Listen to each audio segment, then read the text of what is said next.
Hi everyone, it's Fitz with your daily delivery. Well, it looks like the Big Ten and SEC are up to the same tricks that they tried earlier. And I have a theory on why they now want to hoard the money along with trying to hoard the spots in the college football playoff.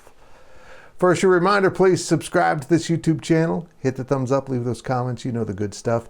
Make sure you're checking out the Big 12 Insiders now 5 days a week on their own channel. Yeah, they're still on this channel for a while. On with the DD. Hey, look, I know the Big Ten and SEC, as of now, have the best teams in college football. The conferences aren't altogether better because I think if you measure it out over the entire tone of the conference, I don't think that's the right word, the Big 12 measures up much closer. But they don't match Ohio State when they're rolling, or Alabama when they're rolling, or Georgia when they're rolling. I get that. But now they want 58% of the entire revenue from the college football playoff to just automatically go to them. Doesn't matter how many teams they get in, or if they're even in the championship, they want the money reserved. That just seems odd. And oh yeah, they're going to give 32% to split between the ACC and Big 12. Big 12 being the least of those.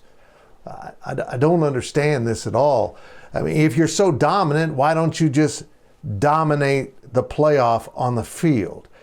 First, you want reserve spots, you want the buys, and now you want most of the money, which I'm not saying you don't deserve. I'm saying you deserve it after you prove it that season on the field. But here's what I think is really going on. I think the Big Ten and SEC want to make such untenable demands from the other conferences that the other conferences balk.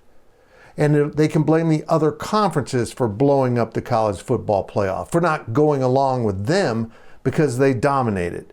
They don't want this 14-team college football playoff to be fair. In fact, I don't even think they want the Big 12 and ACC, whether it lives or not, to be part of this. They want their own party. They want to do their own thing.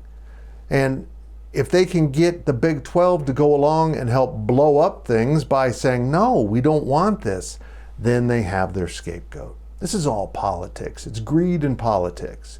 Let's put them in a position where they have to say no to something that we can then blame them for never occurring. I'm really getting exhausted by the Big Ten and SEC.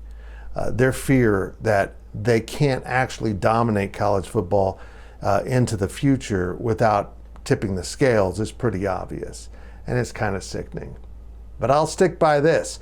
You can hear the pundits say that all of us will watch the Big Ten and SEC if they break off and start their own division, but folks, you are wrong. Folks want to watch college football, and quit calling that college football. If they're going to be paying players substantial amounts of money directly from the institution, that is semi-pro football. And maybe shame on those institutions for becoming professional football franchises and losing sight of what they're all about. We'll see how this turns out. I'm fascinated.